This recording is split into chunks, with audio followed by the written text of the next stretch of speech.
station, we're here for you. Friendly companion wherever you are. Giving the latest news and playing the best music that you love. More than 100 stations nationwide, broadcasting live. We are the biggest FM radio network. Radio Natin. Your favorite radio. Reaching the entire archipelago. Radio Natin. Your favorite radio. Your radio. Radio Natin. Your favorite radio. Reaching the entire archipelago. Radio Natin. Your favorite radio. Radio Natin.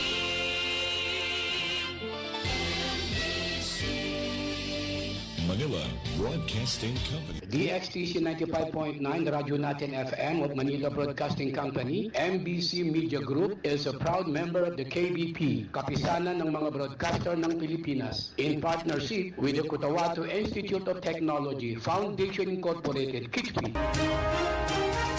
Sa inyo na ang mga balitang iahati ng Radyo Natin Balita. Mga maiinit, nagbabagat, makabuluhang mga balita sa Radyo Natin Balita.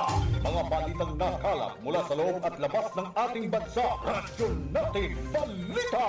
Ito lamang sa himpilang DXTC 95.9 Radyo Natin FM, Cotabato City. Radyo Natin Balita. Di magkaka.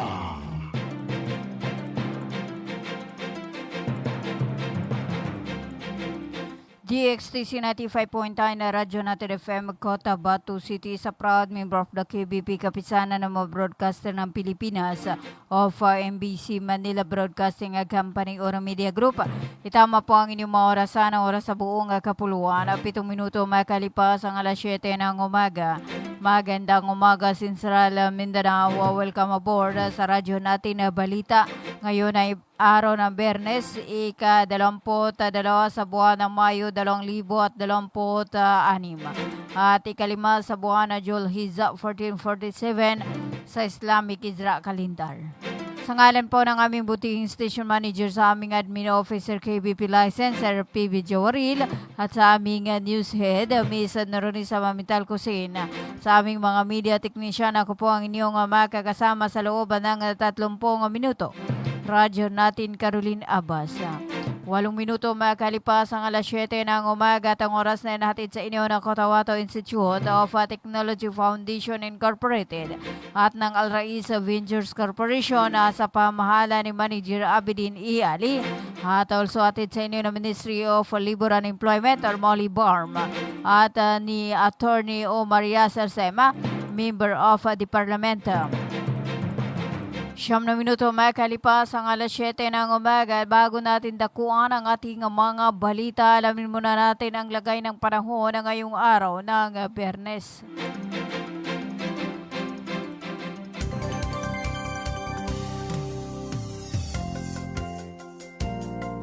Ang ating ulat panahon ay nihatid sa inyo ng Ministry of Science and Technology or MOST BARM Cotabato City Field Office sa pamahala ni MP Minister Bailing Ismantawil at sa buong suporta ni BARM Chief Minister Abdurrauf Imakakua. Katuwang ang DXTC Radyo Natin laging handa or maging alerto, laging handa mga kabang sa moro. 9 minuto makalipas ang alas 7 ng umaga at ang ating ulat panahon sa buong rehiyon ng Bangsamoro Autonomous Region in Muslim Mindanao ay nasa ilalim ng epekto ng El Nino na nagdudulutan ng matinding init at mahinang ulan. Diniklara na ang state of calamity kahapon dahil sa matinding tag-init at kakulangan ng tubig na nakakaapekto sa agrikultura at supply ng tubig. Ang temperatura at heat index ay nasa 32 degrees Celsius hanggang 36 degrees Celsius. Inaasahan din na abot sa 37 degrees Celsius hanggang 38 degrees Celsius sa tanghali at hapon. At ang heat index ang nating nararamdamang init ay nasa 40 degrees Celsius hanggang 44 degrees Celsius. Napakataas na antas. Ito ang init na tunay na nararamdaman ng ating katawan, dulot na pinagsamang temperatura at mataas na halumigmig o dami ng tubig sa hangin. Dahil dito mabagal matuyo ang pawis kaya mas mainit at mas mahirap tiisin ang init.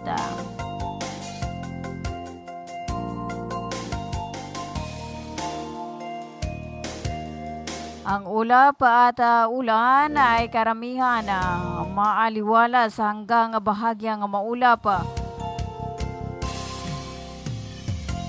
Posibilidad ng ulan mababa hanggang katamtaman.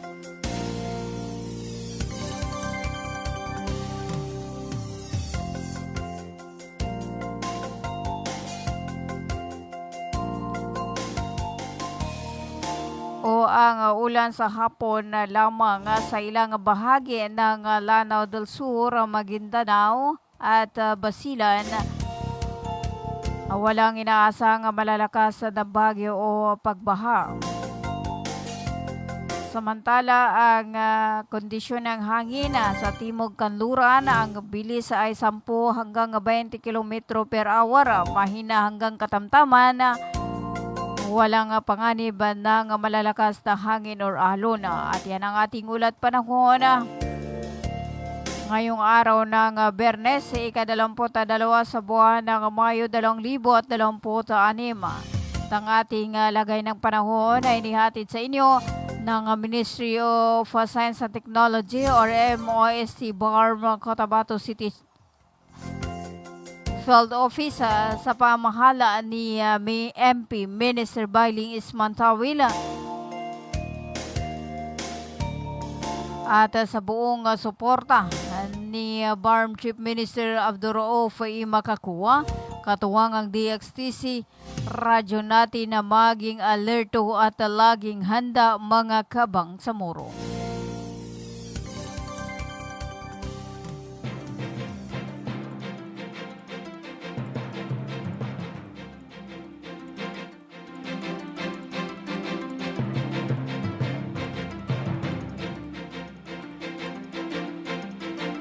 Labing 3 minuto makalipas ang alas 7 ng umaga at para sa ating unang balita.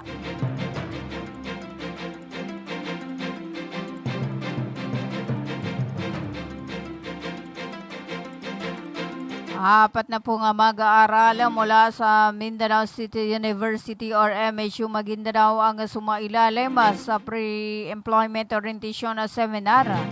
Kamakailan ang nasabing aktibidad ay inorganisa ng Overseas Worker Welfare Bureau sa ilalim ng Ministry of Labor and Employment or MOLI-BARM.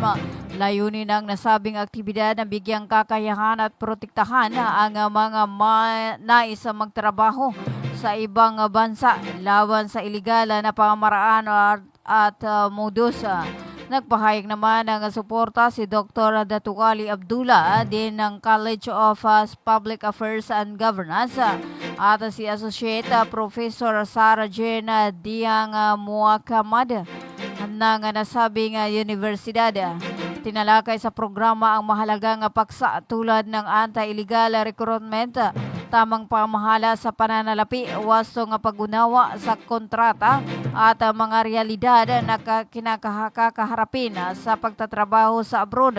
Ayon pa sa muli, mahalagang mabigyan ng malinaw na gabay ang mga aspiring overseas Bangsamoro workers upang masiguro na makakakuha sila ng maayos at desenteng trabaho habang pinapangalagaan ang kanilang mga karapatan at kapakanan. 15 minuto makalipas ang alas 7 ng umaga para sa iba pa nating mga balita. Pinangunahan kahapon ni Bangsamoro Chief Minister Abdurrauf Sami Gambar makakuha ang pagbubukas ng 2026 sa Bangsamoro Local Revenue Collection Forum upang talakayin ang reforma sa pamahala sa pampubliko nga pondo ng BERMM. Sa kaniyang naging mensahe, binibigyang diin ni CM makakuha na ang maayos na sistema sa pangungulikta ng kita ay mahalaga upang mapalakas ang mga institusyon at mapabilis ang pagtugon sa pangailangan ng mga mamamayan. Idiniin niya na ang bawat piso nga kinukulikta ng mga pamahalaan ay nagtataglay ng tiwala ng publiko. Kaya't may malaking pananagutan na ang mga ahensya sa tamang paghawag, pagdodokumento at pangungulikta sa mga pondo. Binanggit din ng punong ehekutibo na ang mga hakbang tulad ng fiscal examination, paggamit ng digital collection system at kasalisa transaksyon kasama ang Land Bank at GCash sa public sector ay susi upang maiwasan ang mga pagkaantala, pagkalugi at katiwalian sa byurokrasya. Pinalalahan din niya ang lahat ng prinsipyo ng moral governance ay dapat makita at mapatunayan sa pang-araw-araw na operasyon sa pamagitan ng tapat na pag-uulat at mahigpit na pagsunod sa proseso.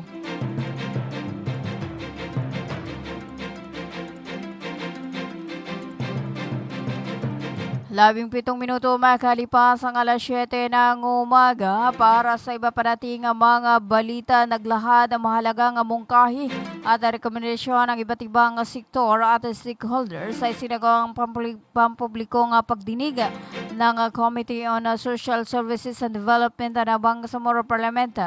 Ang gawain ay nakatuon sa mga panukalang batas na naglalayong palawakin ang tulong at serbisyo para sa mga nakakatanda o senior citizen, mga taong may kapansanan, mga batang may autism spectrum disorder or ASD at ang panukalang pagbabatas ng libreng pagpapayo o ukol sa pag-unawa o pag-asawa o marriage counseling sa buong rehiyon ng Barmay. Isa sa mga pangunahing panawagan ng mga kalahok ay ang pagpapasimple at pagpapadali ng proseso sa pagtanggap ng mga benepisyaryo para sa mga senior citizen, lalo na sa panahon ng pamamahagi or payout. Hinihikayat nila ang pamahalaan na alisin o bawasan ang mga rekisitos na nagdudulot lamang ng abala at nakapagkaantala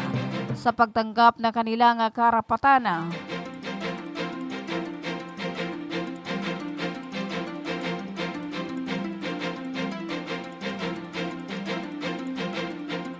Ayon kay MP Abdul Basit Benito, pangalawang tagapangulo ng committee, lahat ng nakalap na mungkahi at rekomendasyon ay pagsasama-samahin at isasama sa mga susunod na talakayan at pagsusuri habang umuusad ang mga nasabing panukalang batas. 19 na minuto makalipas ang alas 7 ng umaga. Tayo po ay magbabalik after this page. Short commercial.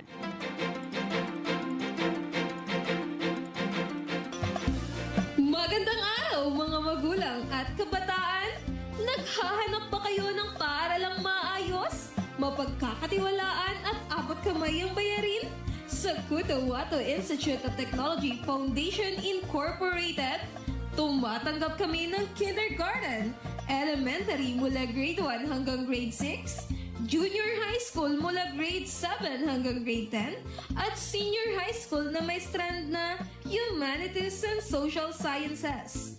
Sa KITPI, may maalagang guro, maayos na pasilidad at edukasyong para sa masa.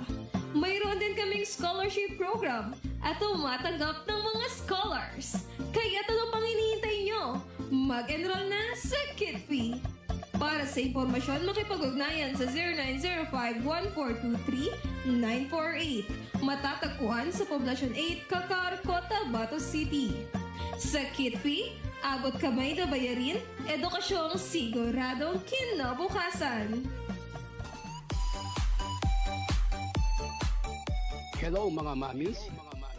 Gusto nyo bang manganak sa dekalidad at libreng paanakan? Halina at puntahan ang Bagwa Lying-in Clinic. Libreng manganak at kasama na ang family planning. Kaya mga mamis, simulan na ang libreng pagpapacheck up. Dito lang yan sa Bagwa Lying-in Clinic. Open 24 hours at PhilHealth accredited. Narito ang kanilang mga services offered. Family planning, IUD insertion or removal, check-up, pill supply, condom supply, DMPA injection, referrals for bilateral ligation, BTL, natural family planning, NFP method, counseling, maternal and child health, physical exam, breast exam, pelvic exam, prenatal care, postnatal care, pap smear, well body care, immunization, breastfeeding, cord dressing, whey taking, safe, normal, spontaneous delivery, newborn screening. For other services, you may please contact our midwife at landline number 557-4422 or a cell phone number 0917-531-6697. Para sa mga karagdagang katanungan, pwede kayong bumisita anumang oras sa Bagwa Lying-in Clinic at hanapin lamang ang kanilang clinic manager. Ang Bagwa Lying-in Clinic ay matatagpuan sa Kimpo, Bagwa 2, Cotabato City. Owned and managed by Madam Fe Camano Mandi. Tandaan mga mamis, Bagwa Lying-in Clinic.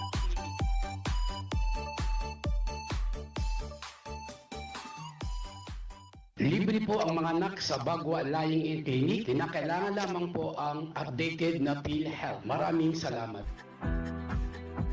Inihahandog ng Ministry of Labor and Employment, BARMM, sa pamamagitan ng Bureau of Employment, Promotion and Welfare. Mole Job Portal project na binuo para sa mga aplikanteng naghahanap ng trabaho at mga pribadong establishmento, kumpanya at recruitment agencies na nangangailangan ng mga trabahante. Libre. Madali. Ligtas gamitin para sa mga job seekers at employers. Narito ang iilan sa features at function ng online platform system na ito.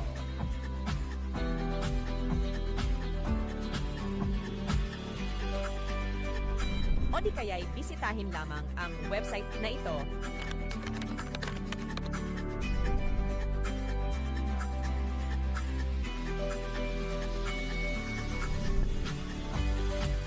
O maaari din i-scan ang QR code sa larawan. Para sa karagdagang impormasyon, bisitahin ang official website ng moleportal.h.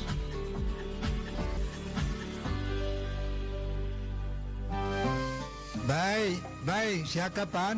Why, Bapa, nana ko din. Bapa. Bagi kaku sa walay na nakinog ko adan hindi balita yani mana na pagsikap sa mata na narinyang ko ged kasaki na bahas ka pangile ko dia ko pagkabate sa Quran kadi ko gere sa mapya nakyogo na makele kupon sa mga laga ang mga manisan. Ano natabuan, Bapa? Kaadin na katawang ko. Nang bapatalunong ka na mapiyay ka-check upin. Kumpleto sila sa mga gamit sa ka-check up sa mata. Surlang Eye Care Clinic. Matunong kayo ito ba, Bapa? Maya ba sa pagkambitiatan na mapakay at daun kasaki kabawangan ko namag? Luka buanga sa Malaka na Gutierrez Avenue, Dusin Suat Avenue, Cotabato City. Ala inshallah na nalmo ko. Namagudasukal nalmo ko kando makele ko pa. Mga pagali nami, mga pakat nami. Mubangili kano sa mapeka check-up nin sa mata. Undo kompleto yung mga gamit nin. Naangay kano sa Glang Eye Care Clinic. Matun sa Balaka na Gutierrez Avenue, Dusin Suat Avenue, Cotabato City. Mapakaya tamawag kano sa cellphone number nilan 0966-024-6066. Kano email ad nilan glangacc@yahoo.com. Angay kanudan sa Glang Eye Care Clinic. Glang Eye Care Clinic. Bumili at manalo ng 300 trips to Mecca raffle promo sa KCC Mall of Cotabato. May 1 raffle entry sa bawat 200 pesos sa KCC Department Store o 1 raffle entry sa bawat 500 pesos sa KCC Supermarket gamit ang KCC Forever Bonus Card. May chance ka pang manalo ng 40 million shopping money. Milyong exciting prizes. KCC Supermarket, nakabarato. Everything's here at KCC for you. The country's friendly station, Radio Natin.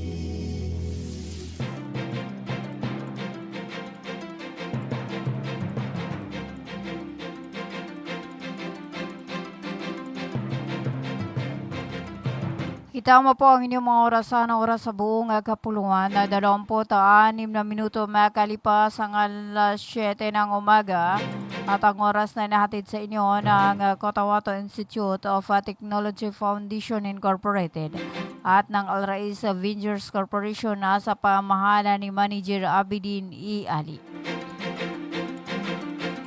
At hatid din sa inyo ni MP Attorney Omar Yasser Sama.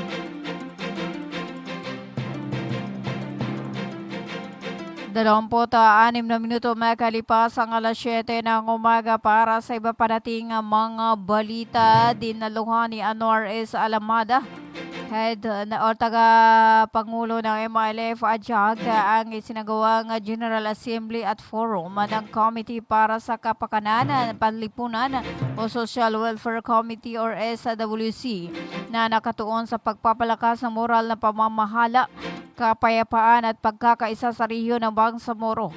Ang aktibidad ay ginanap noong nakaraang Merkules sa ika-20 sa buwan ng Mayo taong kasalukuyan na ginanap sa Buluan ng Maguindanao del Sur.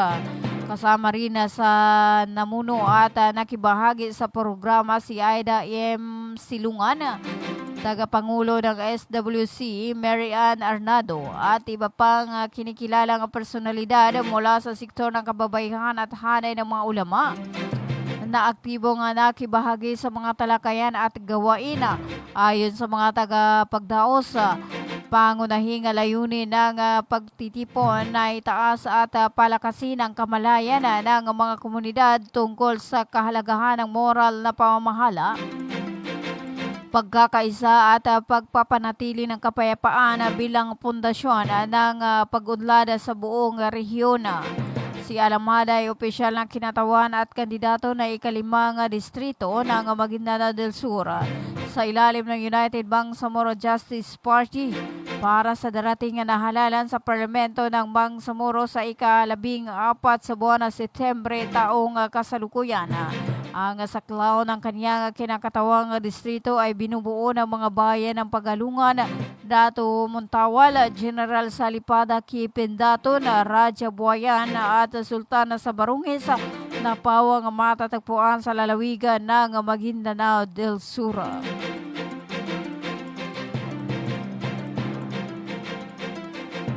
28 minuto makalipas ang alas 7 ng umaga, pinangaralan ng pamahalaang panlalawigan ng Maguindanao del Sur sa pamumuno ni Governor Dato Ali Mintimbang Sr. si Salha Samuda Samiun matapos itong makamita na ang top 5 spot sa 2026 licensure examination for teacher na may 93.80% general average. Si Samyon na natubong general sa Lipada Kipindato na ang kinikilalang kauna-unahang latest top notcher mula sa lalawigan. Siya rin ang kauna-unahang alumni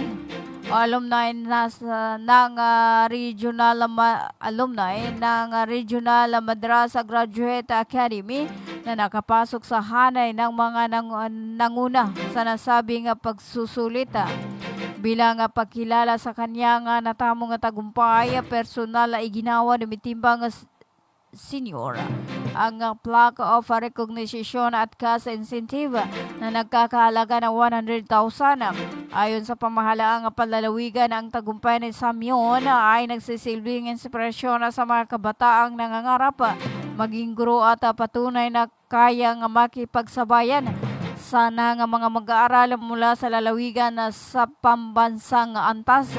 Pinahayag din ng pamahalaan ng patuloy nitong suporta sa sektor ng edukasyon at sa mga kabataang nagsisikap maabot ang kanilang mga pangarap. 30 minuto makalipas ang alas 7 ng umaga at para sa ating panghuling balita. Hinimok ni Pangulong Ferdinand Marcos Jr. Noong araw ng Huwebes ang mga benepisyaryo ng Presidential Scholarship Programa sa Ubondo, Bulacan na magsikap sa pag-aaral at sulitin ang tulong edukasyon mula sa pamahalaan.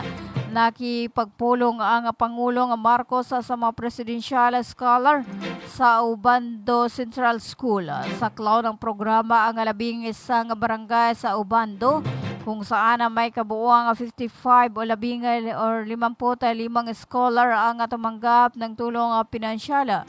Sa ilalim ng programa, bawat barangay at tumanggap ng 200,000 kung saan 100,000 dito ay inilaan para sa 5 scholar na tatanggap ng tig 20,000 pesos. Binibigyang diin ng Pangulo na ang edukasyon ay isang karapatan at hindi pribilehiyo. Kasabay ng pagpapatibay ng pangako ng pamahalaan at tulungan ang mga kabataang Pilipino na makatapos ng pag-aaral.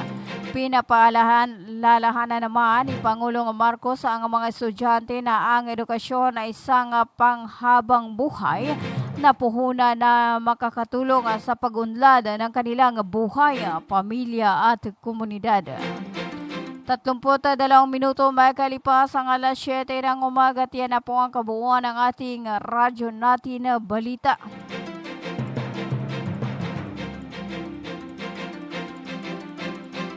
Ang ating radyo natin na balita ay atid sa inyo ng Glang Eye Care Clinic located at Sinsuat Avenue, Cotabato City, at atid din sa inyo ng Bagua Line Clinic na matatagpuan sa May Kimpo, Bagua 2, Cotabato City.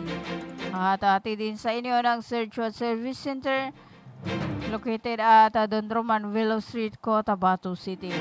At ng Amaya Beach Resort na matatagpuan sa Maya Cosyong, Dato Udina Sinso at Maguindanao del Sur.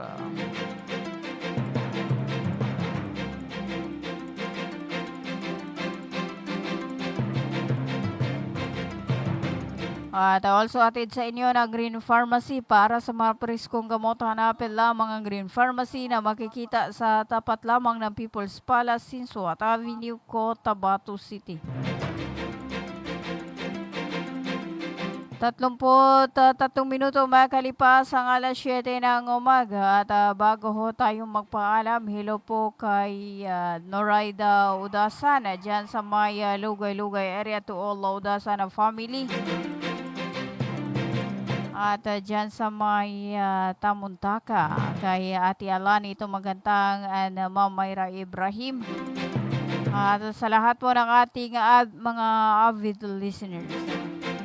Ngayon ay araw ng Biyernes or Friday, ika-22 sa buwan ng Mayo 2026 at ika-5 sa buwan ng Julhizza 1447 sa Islamic Isra Calendar. Yan sa ngalan po ng aming butihing station manager sa aming admin officer KBP license, Sir PB Jawaril, at sa aming news head, Miss Noronisa Mamintal Hussein, at sa aming mga media technician. Ako po ang inyong nakasama, ang radyo natin Caroline Abbas. Magandang umaga, Central Mindanao. Manatiling nakatutok sa 95.9 na radyo natin FM Cotabato City. Tuloy-tuloy sa pagbabalita at tuloy-tuloy sa serbisyo. Sama-sama tayo Pilipino at sama-sama tayo Bangsamoro. Ganito yon sabihin ko sa inyo.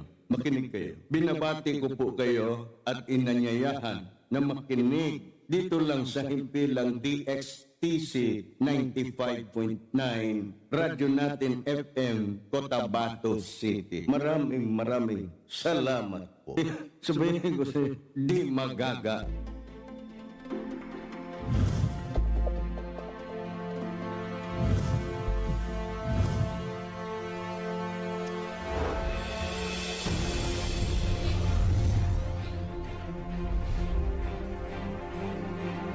One radio network powering more than 100 stations.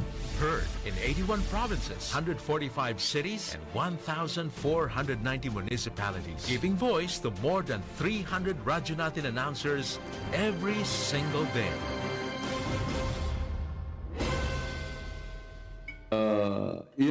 Ganito yon sabihin ko sa inyo. Makinig kayo. Binabati ko po kayo at inanyayahan na makinig dito lang sa himpilang DXTC 95.9, Radyo Natin FM, Cotabato City. Maraming salamat po. Sabihin ko sa di magaga. Marami nang maipakukulong na sinatawag nilang malalaking isda, big fish. Lumipas ang taong 2025, wala hong nangyari. Sinabi noon, plunder. Ngayon naman, ang sinasabi niya ay the latest is second complaint for money laundering. Wala po ako nababasa o nalalaman mula sa mga balita na meron ng first complaint for money laundering. Bakit biglang nagkaroon ng second complaint for money laundering? Ang nabanggit nyo ho, sinabi under preliminary investigation, yung plunder. Hindi ko ho alam